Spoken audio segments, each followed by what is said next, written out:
आप देख रहे हैं द जस्टिस हिंदी और आज हमारे साथ जो मौजूद हैं 5 बार विधायक, 2 बार मंत्री रहे और सपा से जिलाध्यक्ष रहे, भगवत शरण गंगवार जी, बहुत बहुत स्वागत है आपका। धन्यवाद। आपका भी स्वागत है हमारे यहाँ। विधायक जी, सबसे पहले हम जानना चाहेंगे, आप एक शांत प्रिय व्यक्ति हैं जैसे सभी जानते हैं, फिर पॉलिटिक्स में कैसे आपकी एंट्री हुई? ऐसा है, राजनीति से रुचि नहीं थी और जो मन था वो समाज की सेवा करना और अध्यात्म में भी काफ़ी रुचि थी। ये कुछ हालात ऐसे बने जिनकी वजह से राजनीति में शुरुआत करनी पड़ी और आज इस मुकाम पर पहुंच गए।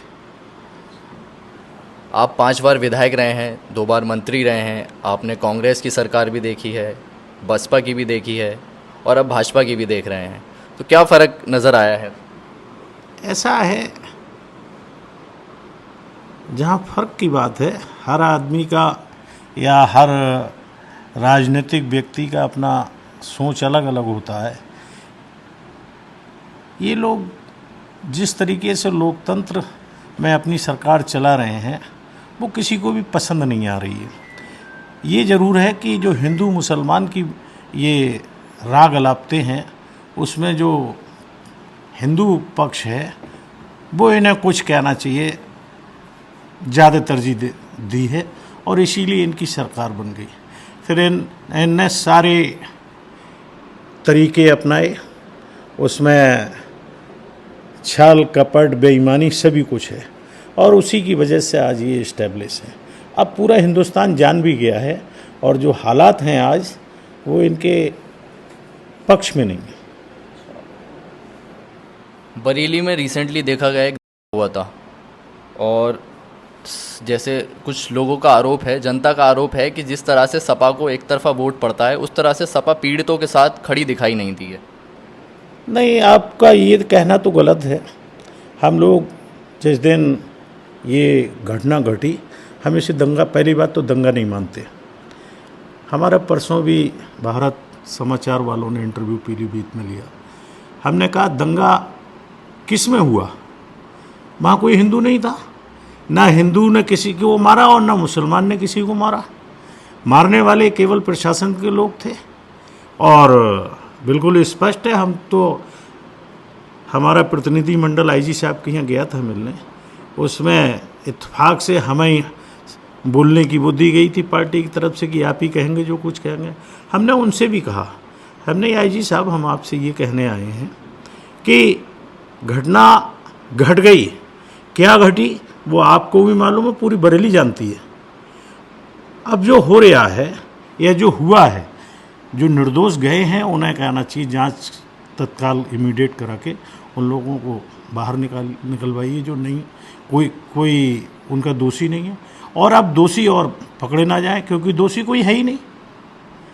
एक नए नए तरीके के इल्ज़ाम लगा के और पूरा घटनाक्रम बना दिया। पहले कानपुर में सेम यही हुआ और उसके बाद में बरेली में ये घटना घट गई। तो बोले नहीं, आपने 3 बातें कही, हम तीनों बातों का ध्यान गौर करते हुए और तत्काल उस पर कार्रवाई करवाते। ये आईजी साहब ने आश्वासन भी दिया था। भ्रष्टाचार का मुद्दा विपक्ष बहुत ज़ोरों शोरों से उठाता ज़रूर है, लेकिन जनता के बीच क्या लेकर जा पा रहा है वो? नहीं, ऐसा नहीं है। अब जैसे हम परसों पीडीए की मीटिंग में हमें बुलाया था, हम पीलीभीत में गए थे, हमने बहुत सारी बातें कही जो आज के शासन में हो रही हैं, शासन के माध्यम से प्रशासन में उतर गई बहुत सारी बातें। और अगर आप देखें तो सारे विधायक और सांसद सब भाजपा के पीड़ित हैं, लेकिन सत्ता की लोलुपता में जो आज का माहौल है, सत्ता की तरफ कहना चाहिए राजनेता भागते हैं। जैसे बिहार में भी कई राजनेताओं ने भाजपा ज्वाइन कर ली, जबकि सब जान रहे हैं कि भाजपा का कुछ है ही नहीं वहाँ पे पूरी तरीके से, लेकिन डरते भी हैं। जैसे राबड़ी देवी जी पे और तेजस्वी जी पे चार्जशीट लगा के कई केसों की और उनके खिलाफ कार्रवाई करने की सोच रहे हो सकता है इलेक्शन से पहले उन्हें जेल जाना पड़ जाए। कौन चुनाव लड़ेगा, कैसे करके चुनाव होगा, कौन इनका मुकाबला करेगा, ये बड़े भारी प्रश्न हैं। और इन प्रश्नों को सॉल्व करने का एक ही तरीका है कि जनमानस में जब तक उबाल नहीं आएगा, बड़े बड़े सूरमा आए और उनके खिलाफ कहना चाहिए हिंदुस्तान की पुलिस ने बगावत की, और बगावत के बाद में ऐसे लोगों को हटना पड़ा। तो ये होना है निश्चय, आज नहीं होगा कल होगा। हिंदुस्तान में लोकतंत्र तो बहाल रहना है, लेकिन इनने लोकतंत्र की धज्जियाँ उड़ा दी। बुलडोज़र, बाबा बुलडोज़र। मॉरिशस में सीजेआई ने कहा, और सीजेआई की उसी बात को लेके सनातन धर्म की बात को सामने करके और जूता उछाल दिया।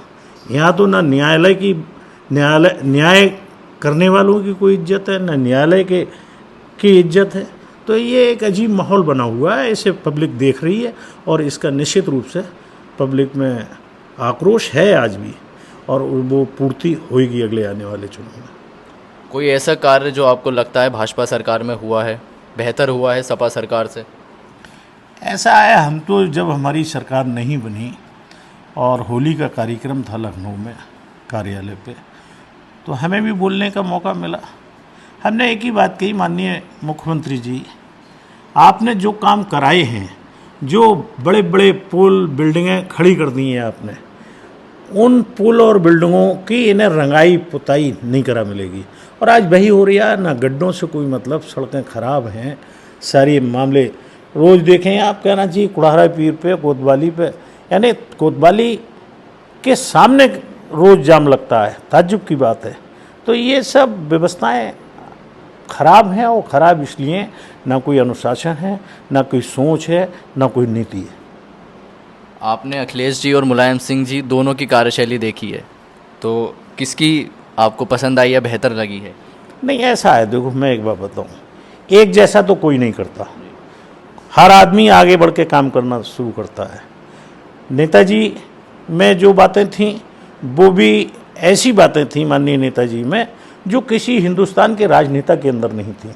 वो गरीबों के प्रति बहुत ही संवेदनशील थे, बहुत ज़्यादा। मैं तो उनकी बातें सुनता था तो आंखों में आंसू निकल आते थे। वो बहुत संवेदनशील थे, किसानों के प्रति, छात्रों के प्रति, और वो सारी बातें माननीय अखिलेश जी के अंदर भी हैं, उनने भी देखा है और किया भी है। मैं दावे के साथ ये भी कह सकता हूँ कि अखिलेश जी ने 12 से 17 तक जितना विकास किया वो किसी तरीके से कोई न पाले, और इतना आज तक किसी ने किया नहीं। 27 को लेकर क्या तैयारियां हैं आपकी? तैयारियां सब पूरी पार्टी की अच्छी तैयारियां हैं, पंचायत मीटिंगें चल रही हैं, और निश्चित रूप से हम लोगों की सरकार बनेगी। धन्यवाद आपका।